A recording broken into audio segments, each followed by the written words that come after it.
stream. We'll get going.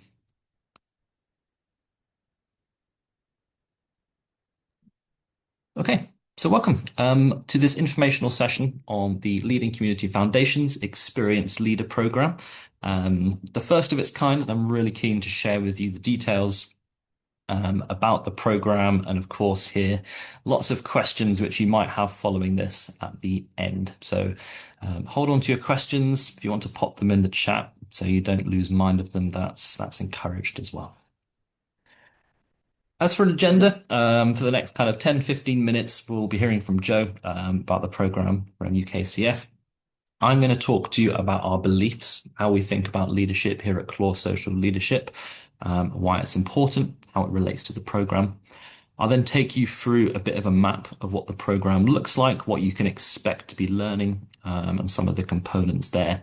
And then, of course, it's over to you for any questions that you might have about the program. Joe, I'm going to pass over to you.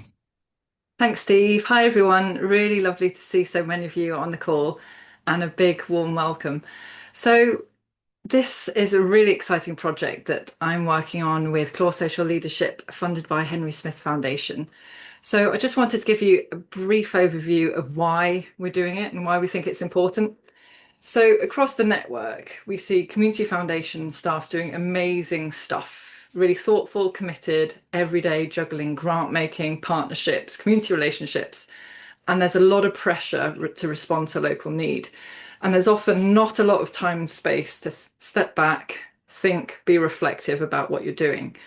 And at the same time, we also know there are colleagues across the network who have huge potential with insight and lived experience, but they haven't necessarily had a clear path into leadership roles before. So this program's very much about creating space to grow, to reflect, and to step into leadership with confidence. And whether you're already leading or you're thinking about what might be next, this is the place for you. So as I said, we're partnering with Clore Social Leadership and Henry Smith Foundation on what, fingers crossed, is a 10-year leadership fellowship. We've got funding for the first 3 years, so this is year one, but it's a long-term investment in the people who make this movement exactly what it is. And we really want to strengthen the future of the Community Foundation movement. It's demanding. We don't get time to reflect, as I said, and that the fellowship will give us space to do that, to grow confident and deepen your strategic thinking and build resilience over the long term. Secondly, we want to widen access to leadership. We know there's a huge amount of talent across the network, people from different backgrounds and identities and lived experience who bring something vital to the table. So by removing financial barriers to this, we're actively encouraging a broader range of applicants. So it's not just the same people that will apply. And we want to make leadership reflective of the communities that we're serving and something that people who may not think they're a leader be able to step into. And also it's about place-based change, because we talk about systems change and place-based change and what is the role of a community foundation. So community foundations are really uniquely positioned to understand local systems, build those trusted relationships.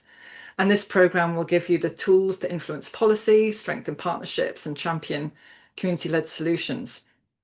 And finally, we want to build a really strong, connected, self-sustaining leadership ecosystem. So, as I said, fingers crossed, over 10 years, we'll create this alumni network that supports each other, shares learning, and collaborates across regions, strengthening not just the individual community foundations, but the whole movement.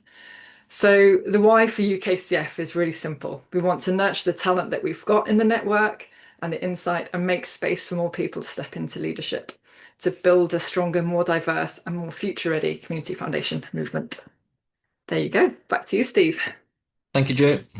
Thank you very much.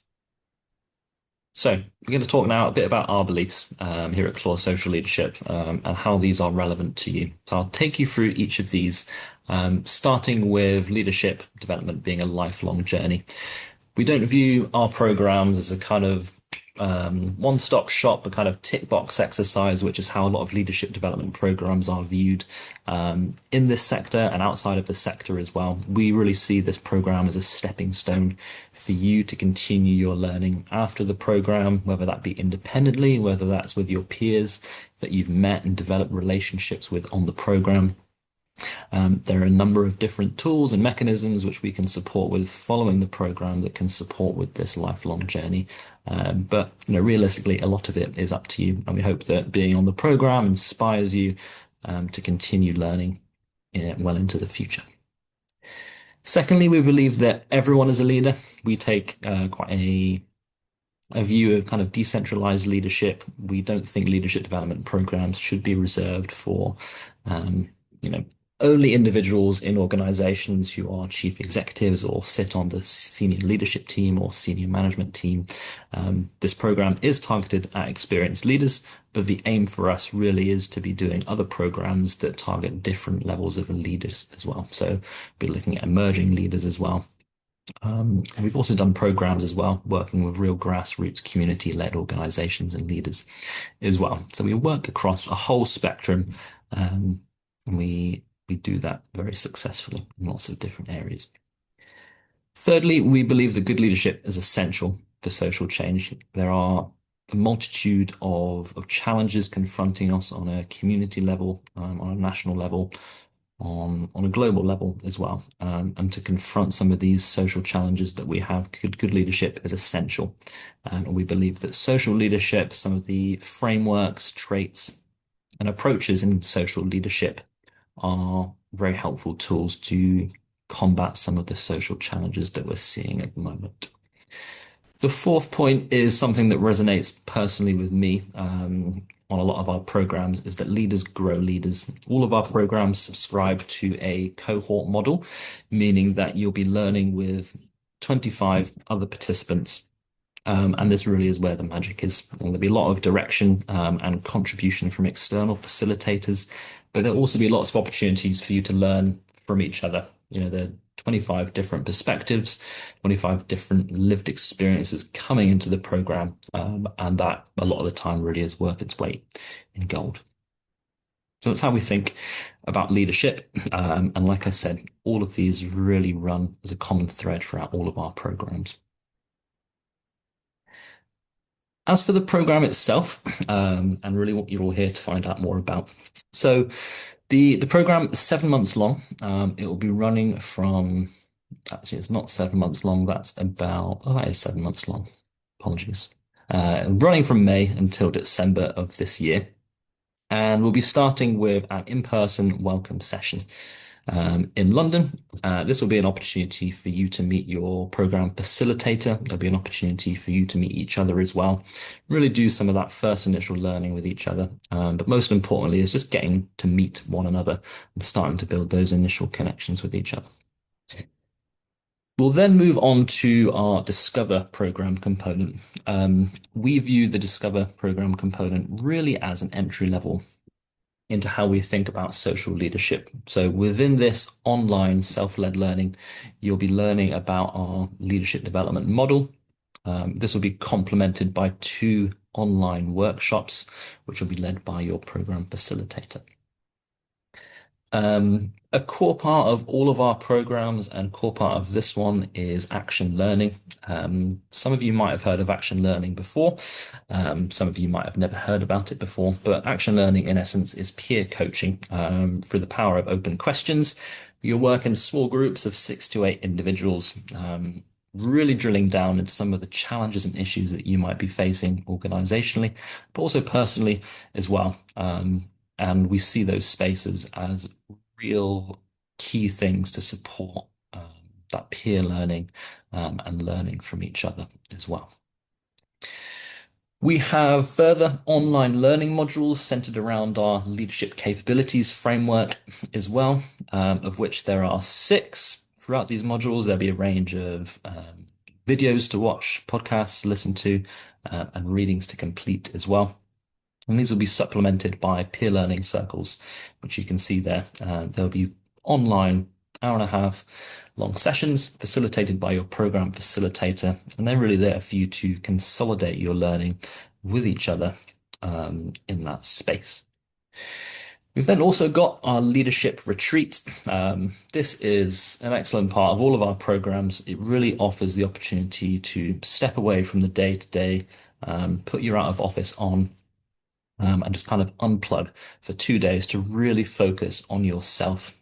Throughout the retreat, sorry, you'll engage in the Lumina Spark component. Lumina Spark is a psychometric profiling tool, which is quite different from ones you might have heard of before, such as Myers-Briggs, which is very good at putting you into a box and assigning you a combination of letters, and kind of that's you done and dusted. You are this personality, and that is you. Lumina Spark kind of sees this on a bit more of a spectrum. So you'll complete a survey, you'll then be presented with a what we call a portrait, which is quite an extensive printed report, which you'll take with you through a kind of afternoon long workshop, and our facilitator will help you unpack your report. And there's lots of activities that will help you do that individually, but also with your fellow participants as well. Kind of second day of this residential is really around leading change. So on the second day of the residential, we'll be bringing in an external facilitator and be looking at strategic leadership. Throughout the rest of the program, and something that you're able to slot in yourself and kind of determine the scheduling of, is coaching.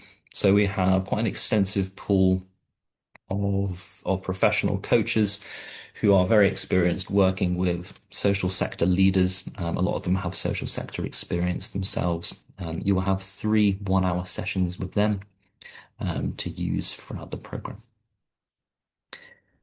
Then throughout the rest of the program, dotted through, we have several themed workshops. And these themes are kind of the result of some co-design and conversations with UKCF to really unpack some of the key themes emerging to be touched on throughout this program. So you'll be looking at diversity and inclusion. There'll be some systems and futures thinking there as well, and also some work on collaboration and collective impact. Then once we've made it to December in our 7-month long program, you'll be coming together in person in London again to celebrate, to reflect, and most importantly, to think ahead about how you want to put some of your learnings into practice as you go forward into the world. So that is the map of the program. Those are some of the components that you can expect to be touching upon. In terms of application criteria and who it's for, we're really looking in essence for strategic decision makers. This can include chief executive, directors in community foundations. And real important thing here is just an interest in using your leadership skills and knowledge to help make your organization, your community, perhaps the world a better place. If you have any questions about where you might fit in terms of who this is targeted at, you're very welcome to get in touch via email, via phone, or better yet, ask us a question when we come to that. In terms of a application deadline, applications are currently open, and we definitely encourage you to submit an application as soon as you can. The deadline to submit is Tuesday, the 14th of April at 11:59 p.m., at which that point the applications will be closed. We'll then have about a week, just under a week, to moderate our applications and get back to people on the outcome. That's it from me.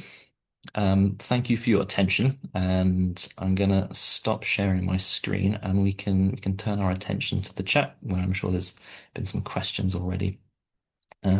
Also very welcome to unmute and ask a question if you would like.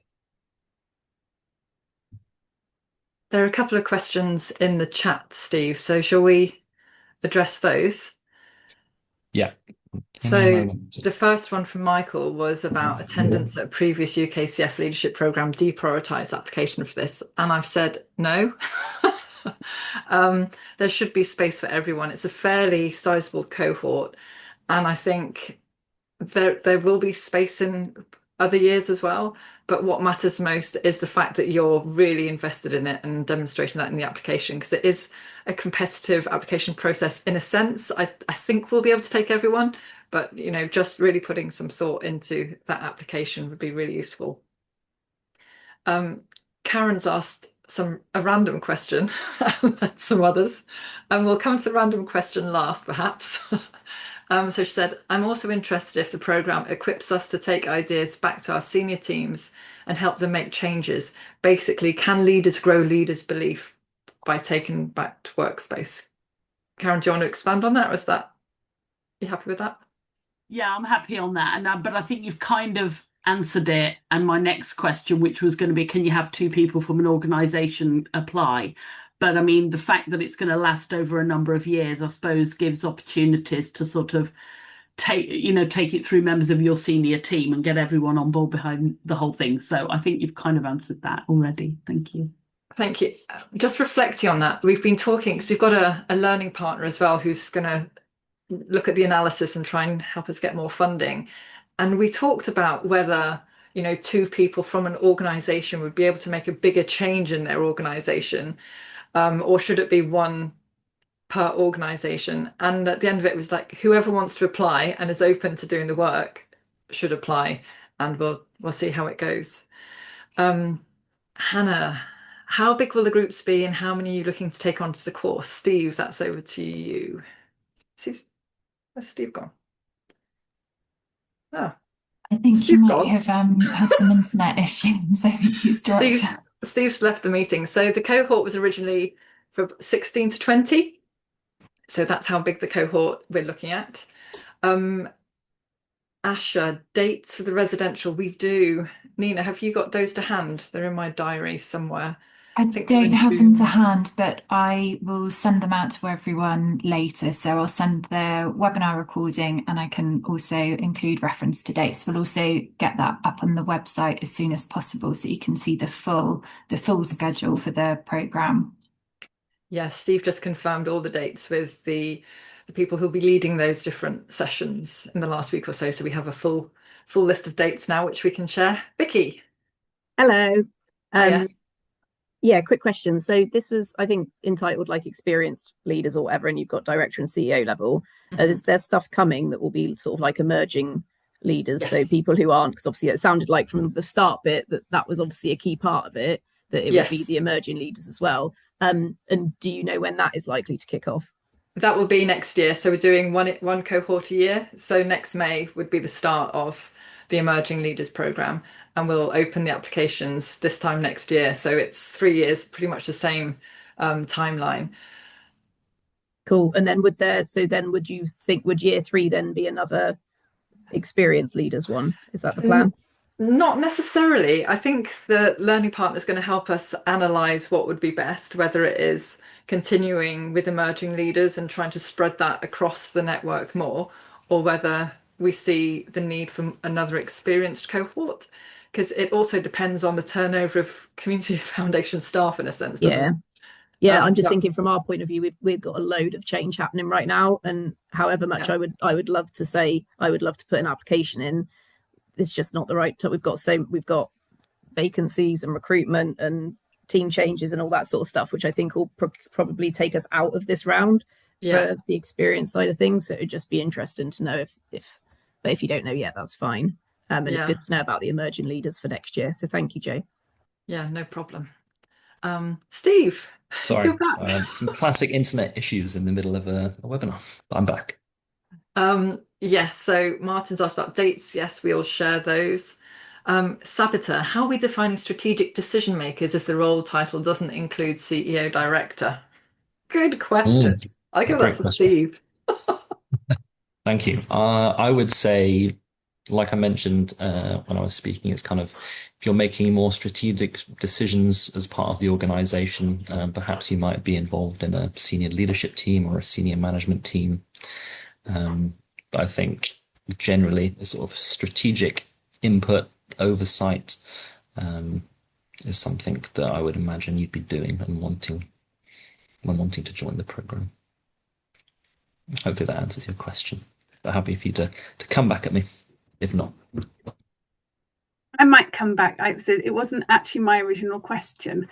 Some of us work for very small organisations where perhaps there are only 4 staff. So we are both strategic and operational. And I'm interested to know about, are you valuing experience outside of the Community Foundation network as well as experience within the network?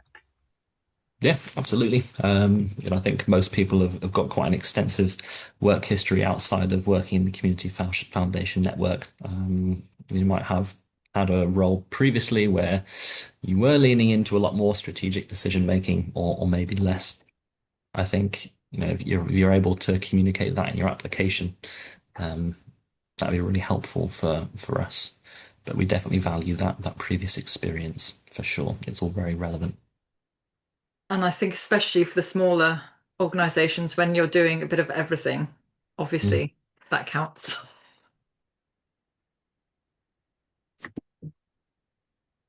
Yes, I agree, Karen. External experience is vital here to inform personal outcomes of this program. Yep, brilliant.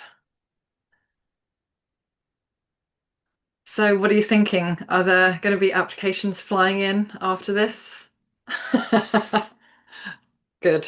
I hope so. A few nods there. We look forward to receiving them. But Karen, over to you. Can I ask my random question now? Oh, sorry. Yes. And this comes back to what Debs has just said. So my background before I came to Community Foundation was in arts and heritage, and so I'm very I've done a lot of work with CLAW leadership, the other CLAW leadership in that sector. So of course my first question was, are you all part of CLAW Duffield? Are you both initiatives of CLAW Duffield, or these completely different bits of CLAW? And that was just again from my experience of their leadership program. Is this going to rinse and repeat what I've done with them, or is this going to be something really new? So I'm just trying to get my head around that. So sorry. For sure. That's a great question, and it comes up. Originally we were both part of the CLAW Duffield Foundation. They, like the CLAW leadership focus on arts and culture. We focus on kind of a bit more capturing the charity sector as a whole, rather than focusing on just one subsector. In terms of the programs being similar, I honestly couldn't say because I don't know what the content and components of their program is. But I think, despite not knowing, I think it's still really valuable to be around. Everybody that's here on this webinar here today is all kind of working on similar things. It could be said. So I think that's really the important part, and all the components just to kind of Sorry, quite a bonus. Yeah, no, I agree, Steve, and I think that's it. I've not done their CLAW leadership initiative, and I looked at it. I remember thinking it was really good, but I have to say now you've set out these steps for that. I think it's incredibly thorough, so I'd congratulate you for that, and I will certainly be looking at applying. Thank you. Look forward to receiving the application. A couple more questions, Steve, aimed at you. Who's delivering the coaching? Is it peer-led or outside the network? And how many hours learning in total is expected weekly or monthly, including independent learning? Yeah, so the coaching is led by, we'll kind of select from our pool of coaches, several coaches to have an allocation of participants on the program. So it isn't peer-led in that respect. And I suppose it would be outside of your network. But all of our coaches, when kind of coming on to work on a program like this, will be given a kind of a brief on the program, its components, the sort of participants and backgrounds that you're all coming from. And then in terms of how many hours learning in total weekly, that's a bit more of a challenging question to answer. I would say you would want to allocate perhaps 2 to 3 hours a week, perhaps, for the program. But I would say that it does kind of ebb and flow. There might be some weeks where there isn't 2 to 3 hours of work to do. There might be nothing at all. I would say when we share the dates with you, you'll also see the times there to get a sense of what the spread is throughout the 7 months. Thanks, Steve. Another question from Annalie. Does the learning include leading yourself, leading your team, leading your community foundation, or more about influence and change making? Yes, so it hits on all of those really. Ticks all the box in that respect. Change making. So the second day of the retreat is all themed around leading change. So you'll be working through some externally facilitated workshops to really hone in on that. With respect to leading yourself, our leadership development model, the core part of that is know yourself, be yourself, and look after yourself. So it's all about finding out who you are as a leader, knowing about your values and who you want to be. Our leadership development programs don't tell you to be this kind of leader. We don't hold up a model leader for you to be. We'll help you go on a journey of discovery to support you in learning about yourself, knowing yourself, and leading yourself, like you say, and leading your team kind of comes into that as well, leading your community foundation. So the short answer is yes. Thanks, Steve. We have run over. I know people are dropping off, but thanks so much for coming. We'll be sending around an email with some follow-up information, a recording as well. Get in touch with us by phone or email if you have any questions, but we'll also stick around for a few minutes now in case you want to ask anything else. Thanks so much for coming. Thank you. Thanks. Bye. Everyone. Thank you.